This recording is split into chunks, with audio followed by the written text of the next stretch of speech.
This is the Star Wars Iceberg, or at least it's an iceberg I've decided to make a video on. Hello ladies and gents, and welcome to my first iceberg video. For those who don't know how these work, we start at the tip top of the iceberg. This is where we have commonly known topics. The lower and deeper you go down the iceberg, the more obscure each topic starts to get. And today we'll be covering parts of the iceberg I thought was interesting and worth your time. I'm only covering 2 topics per level, so leave a comment if you want to see more topics covered in a later video. E.T. and the Senate. In Star Wars Episode 1, The Phantom Menace, after a vote of no confidence in Chancellor Valorum, the whole Senate was sent into an uproar. During that moment, the camera pans over 3 little alien dudes that look like E.T. Apparently, George Lucas just wanted to make a fight. Basically, it's an Easter egg, but it's technically canon. Their species called as Gonad? I'm sorry, I'm trying. Yoda's species. Yoda, being the oldest Jedi and the Jedi Order, has led to a lot of mysteries surrounding the guy. His race and homeworld are still not identified in any official film that I could find. He's not the only one of his species. We have Yaddle and the child for the Mandalorian TV show. What we do know about his species is that they can live for literally centuries at a time. And during the Mandalorian TV show, the child is identified to be at least 50 years old. And the Mandalorian was told that some species age very slowly. That and Yoda was voiced by Mrs. Piggy, aka Frank Oz. Anakin's father. Shmi Skywalker, as we all know, is the mother of Anakin Skywalker. But during the events of the Phantom Menace, Shmi tells Qui-Gon and Anakin that she doesn't know who the father is, and technically Anakin doesn't even have one. She just got pregnant. Officially, as of now, Anakin was born from the will of the Force, manipulated by the Sith. Mortis. Mortis refers to the uncharted region of space that defies conventional description. The translation is just a glitch in space. Anakin, Ahsoka, and Obi-Wan investigated it during the Clone Wars series, and they find 3 ungodly powerful Force users. These godlike beings have locked in Mortis, trying to fight each other for dominance, trying to escape. However, they kind of can't, so they need an outside people to come in. The older guy is the balance, the younger woman represents the light side of the Force, and the younger man represents the dark side of the Force. Later, the dark side tries to escape by manipulating Anakin and showing him his future. This turns Anakin paranoid and Obi-Wan has to fix it, while also Ahsoka turns on Obi-Wan as well. Human Jabba. During the creation of A New Hope, Jabba the Hutt was originally supposed to be a guy wearing a fuzzy coat. They shot the film but ended up not using it. Instead, they just went for a CGI version of the giant slug you know as Jabba today. Unidentified Chiss Jedi. The unidentified Chiss Jedi refers to a Chiss Jedi from the Star Wars Galaxy trading card game. He is depicted on the Force Jump card for the Shadow Syndicate. His identity is really not known, and I don't think he canonically exists. He is Chiss, just like everybody's favorite Grand Admiral Thrawn over there. The Chiss come from a planet Sizzla. I don't know how to pronounce that, which is a ice cold planet in the middle of the unknown region, so basically in the middle of nowhere. Female clone. Canonically, every clone trooper was male based off the person who we know as Jango Fett.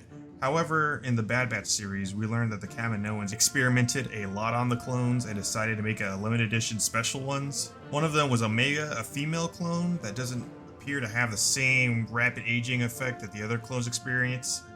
That was all I could find canonically. Luke. Luke is Luke, but grown out of Luke's decapitated hand. He's basically a clone. It's a Master Jedi named Seboath. I hate these names.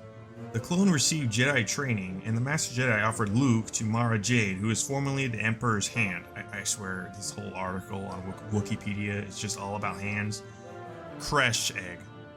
This refers to the giant egg guarded by a culture known as the Kresh. They believed that the egg would be their savior. However, the egg was destroyed by the First Order flame troopers, who were probably ordered to hard-boil it, but they probably overcooked it. Mount Sorrow.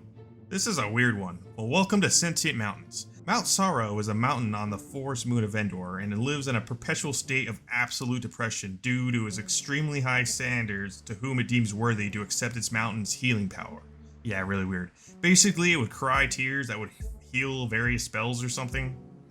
Mad Magazine predictions. In 1982, Mad Magazine somehow predicted the creation of about 9 Star Wars movies, even to go as far as to predict 12 movies in total.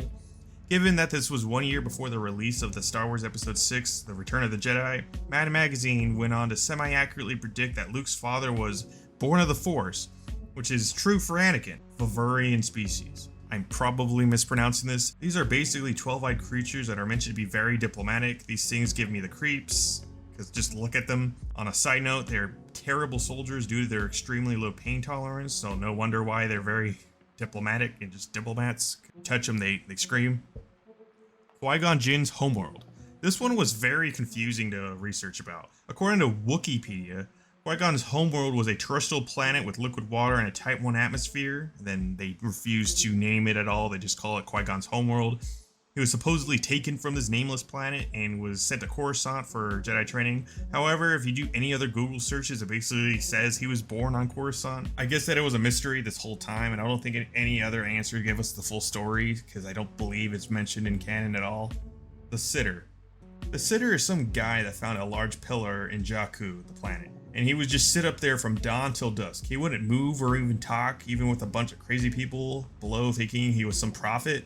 Tito's would show up and just basically scare off the crowd, give the guy some food and water, and really leave him alone. Yeah, it's a very obscure thing we found in Ray Survival Guide, super indirectly mentioned and very weird. TK-710's actor.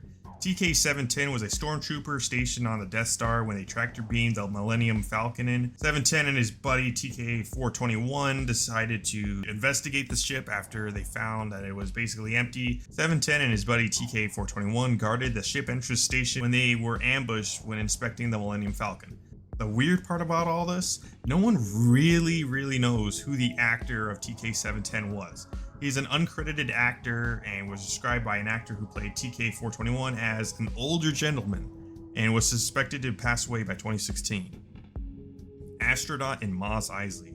In Star Wars Episode 4, inside the Mos Eisley Cantina, you can spot some guy wearing an astronaut suit.